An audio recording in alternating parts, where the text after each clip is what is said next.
Hello guys, अस्सलाम वालेकुम, नमस्ते एंड सत श्री अकाल। कैसी है हमारी प्यारी फैमिली? ठीक है आप सब? उम्मीद है आप सब खैरियत से होंगे। हम भी ठीक हैं। हमारा तो हाल चाल आपने पूछना नहीं है, क्यों भैया से? हाँ यार। तो आज की जो हम वीडियो लेके आए हैं ना, वो बड़ी ही कह लो कि इंटरेस्टिंग होने वाली है और ज़बरदस्त तो होने ही वाली है। ओ जबरदस्त। एक्चुअली मैं जो टॉपिक मैं रिवील कर देता हूँ, Pakistanis want to buy Mahindra Scorpio and Tata Safari even at 1 crore. नहीं भाई नहीं, हम 1 करोड़ क्या, हम इसके लिए 2 करोड़ भी भर सकते हैं, हम 1.5 करोड़ तक भी भर सकते हैं। लेकिन इस तरह की जो लग्जरियस गाड़ियां हमारे कंट्रीज में आए तो हाँ। सही। फैक्ट ये है कि भाई इस तरह की लग्जरी गाड़ियां ना कम से कम पाकिस्तान में अगर हो ना यासिर, तो वो 7 से 8 करोड़ के नीचे की ना गाड़ियां हो, हाँ इतने की तो होंगी। जो कि इंडिया के पास इतनी अच्छी अपॉर्चुनिटी है। इंडिया के पास कह लो कि इतना अच्छा वो एक अपने ही मैन्युफैक्चरर्स हैं जो वहां पे प्रोड्यूस हो रही है, जिसकी वजह से वो गाड़ियां उधर लाखों में है और इधर करोड़ों में भी ना आए। अब इस टॉपिक का मतलब तो यही है कि हमें अगर 1 करोड़ में हम ये गाड़ी लेना चाहें ना, तो हम वो भी नहीं ले सकते, क्योंकि हमारे वो टैक्सेस इतने लग जाते हैं। वो वैसे अगर गाड़ी का देखा जाए कीमत होगी 40-50 लाख की। बिलफर्ज अगर टाटा सियारा उधर जो है 20 लाख की है, तो यहाँ पे मैक्सिमम 60 लाख की होगी। लेकिन पाकिस्तान में अगर वो इम्पोर्ट होती है तो वो 60 लाख की भी नहीं होगी, वो 60 लाख से भी एक्स्ट्रा, यानी कि टैक्सेस वगैरह लग लोग के वो चली जानी है 3-4 करोड़ पे। तो वीडियो मेरे ख्याल स्टार्ट करते हैं, हाँ उसके स्टार्ट। बाद देखते हैं जी क्या टॉपिक आप एक वगैरह कंट्री में है घूमने के कवर लिए जाते करें। हैं और वहां पे रोड पे निकलने में आपको दिखता है कि आधे लोग बेली एक 50-60 हजार रुपए की मोटरसाइकिल चला रहे हैं और कुछ लोग हैं जो कि लैंड क्रूजर में घूम रहे हैं जो कि 8 करोड़ की है वहां पे। कुछ लोगों को बेली एक जॉब मिल पा रही है और कुछ लोग अमेरिका से फोर्ड रैप्टर या फिर यूके से लैम्बोर्गिनी यूरस को इंपोर्ट करके चला रहे हैं। और ये देश कोई और नहीं है, हमारा नेबरिंग पाकिस्तान है, जहाँ की कार इंडस्ट्री का इतना बुरा हाल हो गया है कि एक फॉर्च्यूनर का प्राइस 2 करोड़ पीकेआर का पहुंच गया और तब भी इस गाड़ी के लिए आपको वहां पे 9 महीने वेट करना पड़ता है। और अरे कुछ लोग यार, हैं ये तो जिनको जॉब रोस्टिंग नहीं मिल करने लग पड़े। रही और ये पिछले 3-4 सालों में ही हुआ है इनके साथ। पाकिस्तान में कारों की कीमत भारत से ज्यादा की। हम कहते हैं कि हम इंडिया से 100 साल पीछे हैं। मैं कह रहा हूँ कि हम 700 साल पीछे हैं हमसे। 700 साल पाकिस्तान की हिस्ट्री में इससे बड़ा कोई स्कैंडल नहीं होगा जिस कदर इन्होंने लूटमार की है। अगर इनका एहतसाब आप कर लें, जिसमें अगर हम 1953 में चले तो पाकिस्तान की नेशनल मोटर और अमेरिका की जनरल मोटर ने मिलकर एक फैक्ट्री को सेटअप किया था पाकिस्तान में लोकली ट्रक्स को असेंबल करने के लिए और पाकिस्तान की इंडस्ट्रियल नीड्स को फुलफिल करने के लिए। इसी साल फिर फोर्ड ट्रक्स और अली ऑटोमोबाइल्स ने कोलैबोरेट किया था पाकिस्तान में लोकली ट्रक्स को असेंबल करने के लिए। और 1961 तक आते आते अल्विन प्रिसिजन पार्ट्स ने अपनी फैक्ट्री को सेटअप किया था पाकिस्तान में बढ़िया बढ़िया कार पार्ट्स मैन्युफैक्चर करने के लिए। पर फिर 1970s तक आते आते पाकिस्तान की सरकार ने ये सारी ऑटोमोटिव कंपनीज को नेशनलाइज कर दिया और पाकिस्तान ऑटोमोबाइल कॉर्पोरेशन को सेटअप कर दिया, देखने के लिए कि ये जो सारे कार मेकर हैं क्या हमारी जनता के हित में काम कर रहे हैं और बढ़िया बढ़िया कार्स को मैन्युफैक्चर कर रहे हैं। हित भाई मुझे पता नहीं इंडियन वर्ड है या फिर पाकिस्तानी वर्ड है, मेरे मन में आया मैंने बोल दिया। पर इतने सारे रूल्स एंड रेगुलेशन लगाने के बाद पाकिस्तान की सरकार को समझ आ गया इससे हम ग्रो नहीं कर सकते हैं, क्योंकि उनकी ऑटोमोटिव इंडस्ट्री 20 साल बाद भी वही थी। कोई भी बाहर का ब्रांड आया नहीं था पाकिस्तान में लोकली अपनी कार्स को बनाने के लिए। तो इसलिए 1990 में पाकिस्तान की सरकार ने लिबरलाइजेशन को फॉलो करा, अपने ट्रेड बैरियर्स को खोल दिया और बाहर के कार मेकर्स को इन्वाइट करा पाकिस्तान में लोकली अपनी कार्स को बनाने के लिए। तो इसलिए 3 मेजर बड़े Japanese car maker Toyota, Honda, Suzuki Pakistan में अपने पैर को रखते हैं। टोयोटा अपनी करोला को लॉन्च करते हैं, होंडा अपनी सिविक को लॉन्च करते हैं, सुजुकी अपनी अफोर्डेबल कार्स को लॉन्च करते हैं। बढ़िया बढ़िया पाकिस्तानी लोगों को सपोर्ट करने के लिए। मेहरू जो है ना, ये हर जगह अफजल मोटर्स होती है जो कि ये डेवू ट्रक्स को ये लेके समझो पाकिस्तान में पाकिस्तान की लोकली जान असेंबल यही करती है। है। और डेवू ट्रक्स अगर आप देखें टेक्निकली टाटा मोटर्स का है, तो टेक्निकली टाटा मोटर्स के ट्रक पाकिस्तान में लोकली असेंबल हो रहे हैं और वहां पे बिक रहे हैं। Tata motor is very cool. आने वाले सालों में पाकिस्तानी ऑटोमोटिव इंडस्ट्री ये काफी सच बढ़िया ग्रो है होती कि है। और टाटा 2000 मोटर्स के ट्रक यहाँ पे संबल हो गए, सेल हो रहे हैं। टाटा कंपनी की गाड़ियां यानी कि डाइवो वगैरह अगर सुनने में आया था, हमारी ऑडियंस ने बताया था कि डाइवो जो है वो टाटा कंपनी ही ओन करती है, जो गाड़ी को वो मैन्युफैक्चर करती है ना। लेकिन ट्रक्स का नहीं पता था कहाँ मुझे। तक आते आते जो ओवरऑल जीडीपी है उसका मैंने भी नहीं 2.8% हिस्सा सिर्फ ऑटोमोटिव इंडस्ट्री से आता है। पाकिस्तान की automotive industry almost 10% per annum के रेट पे ग्रो कर रही होती है और 2016 तक आते आते Pakistani automotive industry almost 2.5 lakh गाड़ियां साल पे पहुंच जाती है। पर दिक्कत क्या होती है कि इन 2.5 लाख गाड़ियों में से ऑलमोस्ट 2,30,000 गाड़ियां सिर्फ 3 बड़े major Japanese car maker Toyota, Honda और सुजुकी की होती है। बाकी कोई और कार मेकर को कोई पूछता नहीं है। और ये भी सारे जापानीज कार मेकर अपनी एक जनरेशन पुरानी गाड़ियों को पाकिस्तान में बेच रहे होते हैं, वो भी सीकेडी की फॉर्म में। मतलब पाकिस्तान में लोकली बना नहीं रहे, बस इंपोर्ट करके असेंबल करके पाकिस्तान में सप्लाई कर रहे हैं और ऑलमोस्ट डबल प्राइस में बेच रहे होते हैं एज कम्पेयर टू बाहर की मार्केट। तो इसलिए थोड़े कंपटीशन को इंप्रूव करने के लिए और थोड़ी और डाइवर्सिटी को लाने के लिए पाकिस्तान की सरकार ने पाकिस्तानी ऑटो पॉलिसी को लॉन्च करा, जिसमें गाड़ियों के ऊपर इंपोर्ट ड्यूटी को ऑलमोस्ट आधा कर दिया। साथ ही में कोई भी कार मेकर अगर पाकिस्तान में अपनी फैक्ट्री को सेटअप करता है तो कोई भी जो वो मशीनरी लाएंगे उस पर 0% इंपोर्ट ड्यूटी कर दी। कोई भी कार मेकर अगर पाकिस्तान में लोकली अपनी कार्स को बनाता है और बेचता है और उसके बाद प्रॉफिट कमाता है, उसे भाई कोई दिक्कत नहीं है, बिल्कुल वो बढ़िया ऐसे प्रॉफिट कमा सकता है बिना कोई टैक्स पे करे। साथ ही में इंपोर्टेड कार्स पे ऑलमोस्ट 10% से एक्साइज ड्यूटी कम कर दी ताकि थोड़ा और इंसेंटिव मिले लोगों को थोड़ी और नई नई कार्स लेने का। और जैसे पाकिस्तान ने ये वाली पॉलिसी बनाई तो almost 12 different car maker interested हो गए पाकिस्तान में अपनी कार्स को लॉन्च करने के लिए। रेनॉल्ट गाइस इसमें से ना मैं आपको बताता हूँ, ये क्या नाम है, किया की गाड़ियां ज्यादातर चलती हैं, यानी कि होंडा और क्रोला के बाद ना किया की गाड़ियां होगी, फोर्ड इक्का दुक्का कोई होगी, होंडाई अब आना स्टार्ट हुई हैं, होंडाई की अच्छी गाड़ियां अब आई हैं हमारे पास। और क्या वो भी उधर इंडिया में काफ़ी देर पहले की लॉन्च हुई हैं, लेकिन हमारे पास वो जनरेशन अभी आई हैं। तो बाकी ये ऑडी वगैरह और मर्सिडीज ये तो $230 मिलियन इतनी इन्वेस्ट ही करने के लिए sell out होती पाकिस्तान हैं में, किया $190 मिलियन इन्वेस्ट करने वाले थे, Hyundai $163 मिलियन इन्वेस्ट करने वाले थे, और ऐसे डिफरेंट डिफरेंट कार मेकर्स थे जो कि पाकिस्तान में आके और अपनी कार्स को बेचना चाहते थे। पर ऐसा कुछ हो नहीं पाया क्योंकि 4 साल बाद भी सिर्फ 2 ही कार मेकर आ पाए, Hyundai और Kia। Hyundai ने सबसे पहले अपने Tucson को लॉन्च करा पाकिस्तान में, base model around 48 lakh PKR के प्राइस में, जो कि अगर आप उस टाइम के हिसाब से देखें तो इंडिया में अराउंड 24-25 लाख रुपए पड़ता है। तो ठीक ही है, इंडिया में भी इतना प्राइस है।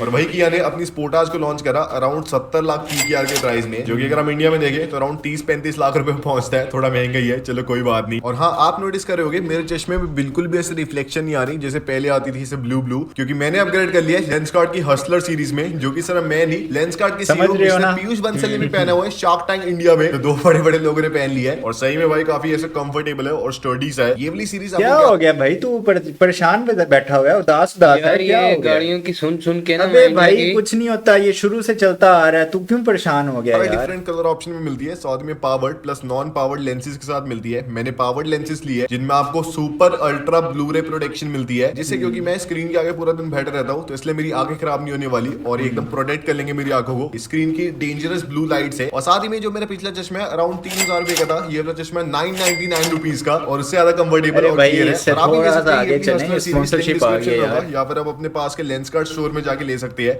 फ्री आई चेकअप भी करा सकते हैं। तो जाओ जाके एक हसलर सीरीज का चश्मा लो और खुद भी एक हसलर बन जाओ। पर इससे भी कुछ हुआ नहीं क्योंकि ओवरऑल जो 3 बड़े जापानीज कार मेकर है उनका पाकिस्तानी ऑटोमोटिव इंडस्ट्री में 90% से भी ज्यादा हिस्सा हो गया, लोग और ज्यादा उनकी कार्स ले रहे थे। पर डिफरेंस इसके बाद आना शुरू होता है जिसमें 2016 में चाइना और पाकिस्तान मिलके एक चाइना पाकिस्तान इकोनॉमिक कॉरिडोर को इनॉग्रेट करते हैं, जिसमें चाइना ऑलमोस्ट $50 बिलियन इन्वेस्ट करेगा पाकिस्तान में और पाकिस्तान को लूट लेगा, अपना सारा गंदा गंदा माल बेचेगा पाकिस्तान में। बढ़िया पाकिस्तानियों को लग रहा था उस टाइम कि wow China is very good, they are investing so much money in us. उन्हें क्या पता भाई, पूरे लूटने के उनके इंटेंशन थे।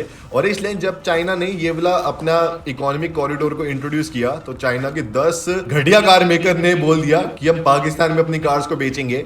और इंडिया में अगर आप देखिए जो चाइनीज कार मेकर एकदम लेवल वाले आते हैं ना, फॉर एग्जांपल BYD या फिर MG या फिर हवाल वगैरह, जो कि चाइना में भी काफी बढ़िया बिकते हैं। जो कार मेकर पाकिस्तान में जाने वाले थे ना, लिटरली वो वाले थे जो कि चाइना खुद में नहीं बिकते। फॉर एग्जांपल जेनपई, जॉयलोंग, लाइफान, BAIC, चंगर। तो भाई लिटरली ये जो कार्स है ना सारी, ये जो सारे कार मेकर है चाइना। चंगान की गाड़ियां हमारे पास काफ़ी चल रही हैं। चंगान की सेडान में एल्सविन काफ़ी अच्छी गाड़ी है, और कह लो कि एक और गाड़ी है वो SUV है, उसका मेरा नाम जेन से निकल गया, ओशान X7, वो भी अच्छी गाड़ी है यार। में भी इन्हें कोई नहीं पूछता, ये पाकिस्तान में अपनी गाड़ियों को बेचने चाहते थे, पर इनमें से भी सिर्फ 2 ही आ पाए, जिसमें सबसे पहले चंगर ने अपनी अल्सविन को लॉन्च करा पाकिस्तान में, क्योंकि पाकिस्तान में एक नॉर्मल सेडान में और हैचबैक में काफी बड़ा प्राइस डिफरेंस था, तो इसलिए अल्सविन बनी थी वो प्राइस डिफरेंस को कम करने के लिए और बढ़िया पाकिस्तानियों को एक सेडान का मजा देने के लिए। और अगर आपको नहीं पता तो इससे पहले पाकिस्तान की सबसे सस्ती सेडान होंडा सिटी थी, वो उधर अराउंड उस टाइम में 30 लाख PKR की थी। अगर आप इंडिया में देखें तो 12-13 लाख रुपए की थी। तो भाई पाकिस्तान में कोई ऐसी छोटी मोटी सेडान 65 to 70 lakhs को टच कर रही है नई सिटी जो अब नई जनरेशन पाकिस्तान में कोई नहीं आती भाई। हम इंडिया वाले लकी है भाई, हमारे पास इतनी बढ़िया डाइवर्सिटी है, हर एक बंदा गाड़ी ले सकता है। इसके बाद फिर BIC ने अपनी BJ40 लॉन्च करी अराउंड 40 लाख PKR के प्राइस में, जो कि एक ऑफ रोडिंग ओरिएंटेड जीप नॉकऑफ था। और ऐसा करते करते फिर फिस्कल ईयर 2021 में पाकिस्तान की ऑटोमोटिव इंडस्ट्री ऑलमोस्ट डबल हो गई थी एज कम्पेयर टू पिछला साल, और काफी लोग एंजॉय कर रहे थे बढ़िया बढ़िया कार्स को। और एक सिंगल महीने में उनकी 25,000 गाड़ियां बिकी थी, जो कि आज आज तक का रिकॉर्ड था। पर दोस्तों इसके बाद ही 2022 में दिक्कतें आना शुरू होती है, जिसमें क्रूड ऑयल का प्राइस काफी ज्यादा बढ़ जाता है और जो भी कंट्रीज के ऊपर काफी ज्यादा डेट था उन्हें और मुश्किलें होने लग जाती है, उनके फॉरेक्स रिजर्व डिप्लीट होने लग जाते हैं और पाकिस्तान सबसे बड़े हिट में से था। इनकी करेंसी की वैल्यू ऑलमोस्ट 40% से कम हो गई 6 महीने के अंदर अंदर। जो चीज वहां पे 1 रुपए की इंपोर्ट हो रही थी अब ऑलमोस्ट 2 रुपए की पड़ रही थी। जो BIC BJ40 एक साल पहले 40 लाख PKR की वहां पे लॉन्च हुई थी, अब वो 80 लाख PKR के प्राइस में बिक रही थी वहां पे। लिटरली लोग परेशान हो गए थे और अपने फॉरेक्स रिजर्व को थोड़े और बचाने के लिए पाकिस्तान में जो इंपोर्ट ड्यूटी है कार्स पे 10% से इंक्रीज करके 100% पे बढ़ा दी थी, ताकि लोग कम बाहर से गाड़ियों को इंपोर्ट करें और उनके फॉरेक्स रिजर्व थोड़े और कम डिप्लीट हो। और इससे करने से गाड़ियों के प्राइस ट्रिपल हो गए। लैंड क्रूजर 15 करोड़ के प्राइस में पहुंच गई, लिटरली 15 करोड़ की लैंड क्रूजर, मतलब PKR में। इंडिया में अगर आप देखें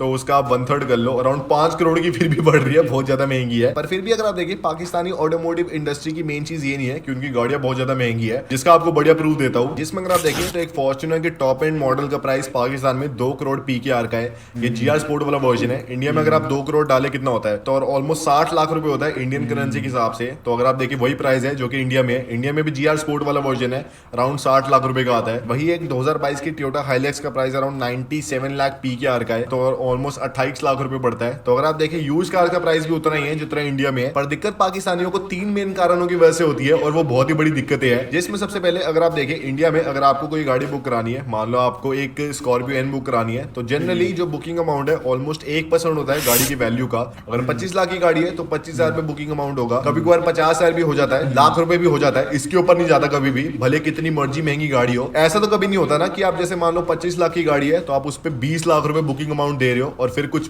5-6 महीना वेट कर रहे हो उस गाड़ी के ऊपर। पाकिस्तान में लिटरली यही होता है। पाकिस्तान में या तो आपको गाड़ी का पूरा जो अमाउंट है जितने की गाड़ी है आपको इन फ्रंट देना पड़ता है, या फिर आपको आधे से ऊपर अमाउंट देना पड़ता है अपनी गाड़ी को बुक करने के लिए। और जितना आप ज्यादा अमाउंट देंगे आपको उतना जल्दी गाड़ी मिलेगी। अगर आप पूरी अमाउंट देते हैं तो आपको गाड़ी अराउंड 2 महीने में मिल सकती है। अगर आप आधी अमाउंट देते हैं तो आपको गाड़ी 5, 7, 9 महीने में मिलने वाली है। जितना आप अमाउंट देंगे आपको उतनी जल्दी गाड़ी मिलने वाली है। और अगर आपको गाड़ी एकदम इन फ्रंट चाहिए उसी टाइम तो आपको ऑलमोस्ट 10% ज्यादा देना पड़ता है गाड़ी की वैल्यू का। पर ऐसा इसलिए होता है क्योंकि पाकिस्तान में जो कार कंपनीज है उनका बहुत ही गंदा सिस्टम है। इंडिया में अगर आप देखें जनरली कोई भी अगर आप गाड़ी बुक कराते हैं तो जो कार कंपनी है गाड़ी को मैन्युफैक्चर करती है, फिर आपके पास गाड़ी आती है डीलरशिप में, आप गाड़ी को चेक करते हो और फिर उस गाड़ी का बाकी का पेमेंट देके आप गाड़ी को अपने पास खरीद लेते हो। पाकिस्तान में जो कार कंपनी है कस्टमर से पूरी अमाउंट ले लेती है जितने की गाड़ी है, फिर उस अमाउंट को यूज करके वो उस गाड़ी को जापान में मैन्युफैक्चर करते हैं, मतलब उसके पार्ट्स को मैन्युफैक्चर करते हैं। उन वाले पार्ट्स को फिर वो पाकिस्तान में लोकली इंपोर्ट करते हैं। उन्हें इंपोर्ट करने के बाद फिर वो लोकली पाकिस्तान में उसे असेंबल करके फिर कस्टमर को देते हैं। तो इससे लिटरली क्या होता है कि जो कार कंपनी है उसका 0% नुकसान है।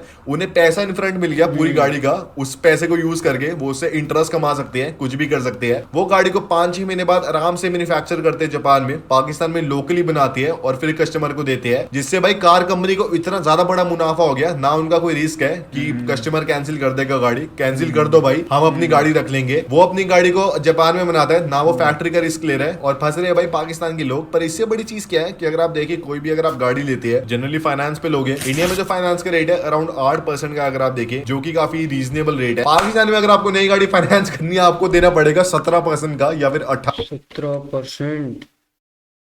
क्या कहा जा सकता है यार, मुझे तो गुस्सा आ रहा है। इंटरेस्ट रेट आपकी गाड़ी पे जो कि बहुत ही ज्यादा है, बहुत ही ज्यादा है। और इसमें मेजर चीज क्या है कि क्योंकि आपको जो गाड़ी का अमाउंट है इन फ्रंट देना पड़ता है, तो आप 8-9 महीने किस्तें भरोगे 18% के रेट में। वो आप किसी गाड़ी के लिए तो भर ही नहीं रहे, क्योंकि गाड़ी तो आपके पास अभी आई नहीं है, गाड़ी तो अभी आनी है ना बाद में। अभी तो आप सिर्फ हवा में ही बातें कर रहे हो, बुक कराई आपने, तो 8-9 महीने जो आप किस्तें भरोगे ऐसे भाई हवा में भरोगे, उसका कोई यूज नहीं है। 8-9 महीने बाद गाड़ी आएगी भाई, कितनी घटिया चीज है ये। और इससे गाड़ी और ज्यादा महंगी पड़ती है पाकिस्तान के लोगों को और ज्यादा मुश्किल होती है उन्हें गाड़ी खरीदने में। और अगर आप देखें क्योंकि गाड़ियों का प्राइस इतना डिफरेंस नहीं है पाकिस्तान में और इंडिया में अगर आप कंपेयर करें, पर क्योंकि वहां पे आपको इन फ्रंट इतने पैसे देने पड़ते हैं और इतना वेट करना पड़ता है, तो इसलिए जो अमीर लोग हैं वो तो जल्दी जल्दी अपनी कार्स को ले लेते हैं, जो उनसे गाड़ी लेनी है वो इंपोर्ट कर लेते हैं बिना दिक्कत के। पर वही जो एक मिडिल क्लास इंसान है वहां का, उसे बहुत दिक्कत होती है, क्योंकि ऑब्वियसली भाई उसके पास 50 लाख PKR 1 करोड़ PKR ऐसे इन फ्रंट पड़ा नहीं होगा गाड़ी खरीदने के लिए। फाइनेंस पे अगर वो लेता है तो वो 8-9 महीने उसकी किस्तें भरेगा बिना गाड़ी उसे मिले। और ये एकदम अनसॉल्वेबल सिचुएशन है, क्योंकि जब भी पाकिस्तान की सरकार ने कोशिश करी है ऐसे कुछ चेंजेस करने के ऑटोमोटिव इंडस्ट्री में, जैसे मान लो उन्होंने ऑटोमोटिव पॉलिसी को लॉन्च किया था जिससे बाहर के कार मेकर्स आएंगे और पाकिस्तान में लोकली अपनी फैक्ट्री को सेटअप करेंगे, तो इनिशियली सबने बोला था कि उनके प्लान्स है फैक्ट्री को लोकली सेटअप करने का। पर बाद में उन्होंने देखा कि जो टोयोटा है या फिर होंडा है इतना बढ़िया प्रॉफिट कमा रहे पाकिस्तान से इतने लो रिस्क पे,